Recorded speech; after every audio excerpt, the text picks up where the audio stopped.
Welcome back guys, अस्सलाम वालेकुम। आज की इस लेक्चर में हम डिस्कस करने वाले हैं ट्रांसफॉर्म की लास्ट प्रॉपर्टी, स्क्यू प्रॉपर्टी।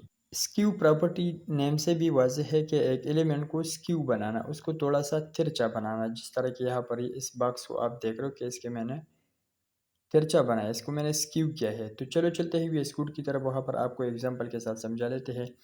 ये वही ट्रांजिशन जो हमने अप्लाई किया था, वही एलिमेंट है, उसी पर मैं ट्रांसफॉर्म स्क्यू प्रॉपर्टी को भी अप्लाई कर लेता हूँ। तो यहाँ पर मैं इसको 30 डिग्री इसको स्क्यू कर लेता हूँ। तो सेव कर लेते हैं और वेब पेज की तरफ चलते हैं। रिफ़्रेश। यहाँ पर ये आप देख सकते हो कि ये एलिमेंट हमारे पास स्क्यू हो चुका है। आप इसको डिफरेंट वैल्यूज़ दे सकते हैं। मैंने अभी -30 डिग्री किया, आप देख सकते हो। तो इसी तरह आप इसकी वैल्यू चेंज कर सकते हैं, तो ये आपके पास स्क्यू होता रहेगा। अभी इसको कॉपी कर लेता हूँ और हावर इस पे अप्लाई कर लेता हूँ।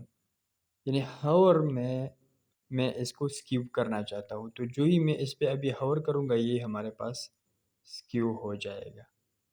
तो इसी तरह आप इस स्क्यू प्रॉपर्टी को आप हावर में भी, एक्टिव में भी, जो भी जहाँ पर भी आप यूज़ करना चाहिए यूज़ कर सकते हैं।